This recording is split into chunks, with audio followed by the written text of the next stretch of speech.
Hey guys, আসসালামু আলাইকুম। কেমন আছেন সবাই? আলহামদুলিল্লাহ আমি ভালো আছি। আজকে একটা ব্লগ নিয়ে চলে আসলাম, শীতকালের পিকনিক ব্লগ নিয়ে। আচ্ছা, এই ব্লগটা মূলত হচ্ছে আমি কিছুদিন আগে কুমিল্লা গিয়েছিলাম একটা বিয়ে খেতে। আমার কাজিনের বিয়ে ছিল। সেখানেই বিয়ে শেষ করে যখন আমরা ঢাকা ফিরবো তার আগের দিনেই পিকনিকটা করা হঠাৎ সাডেন প্ল্যান হয়। তো এইখানে আসলে আমরা চাইছিলাম যে বারবিকিউ করব, বাট সাম রিজন বারবিকিউ করা হয় নাই। পরে আমরা খিচুড়ি করি।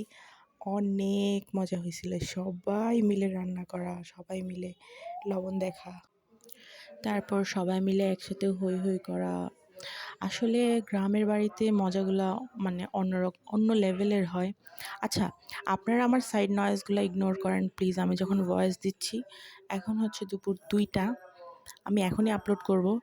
আর আমাদের বাসার সামনে একটা রাস্তা আছে, এখানে কি মাইকিং করতেছে আল্লাহই জানে।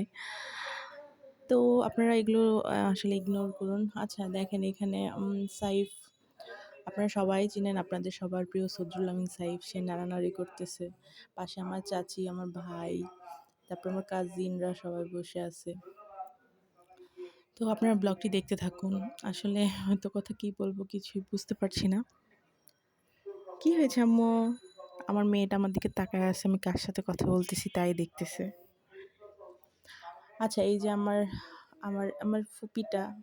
আচ্ছা, এই পর্যায়ে রান্নাবান্না অনেকটা কমপ্লিট হয়ে আসছে। সবাই রান্না করতেছে, কেউ বাদ যাবে না। সবাই মানে নিজ দায়িত্বে রান্নাবান্না করতেছে। এই যে খিচুড়ি, দেখতেই তো ওয়াও লাগতেছে। আচ্ছা, টেস্ট হয়েছে অসাধারণ। আচ্ছা, কেউ কি বলতে পারেন যে এর মধ্যে আমি কোনটা? দেখেন, অলরেডি রান্না হয়ে গেছে, সবাই খাওয়া দাওয়া করতেছে, খুব দ্রুতই ব্লগটা শেষ হয়ে যাবে। আপনারা প্লিজ আমার ব্লগে, আমার শর্টসে রেগুলার থাকেন, লাইক করেন, কমেন্ট করেন, শেয়ার করেন, আর প্লিজ সাবস্ক্রাইব করতে ভুলবেন না। আজকের ব্লগটা এই পর্যন্তই। সবাই ভালো থাকবেন। আল্লাহ হাফেজ।